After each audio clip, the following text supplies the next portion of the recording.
Saying number 113.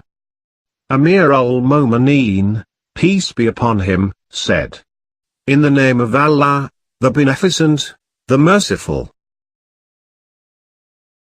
No wealth is more profitable than wisdom.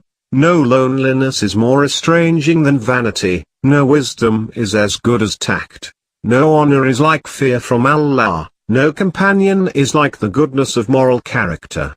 No inheritance is like civility. No guide is like promptitude. No trade is like virtuous acts.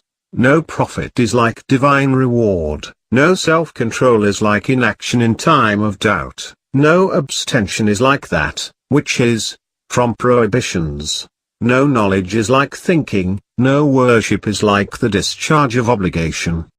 No belief is like modesty and endurance. No attainment is like humility. No honor is like knowledge. No power is like forbearance, and no support is more reliable than consultation.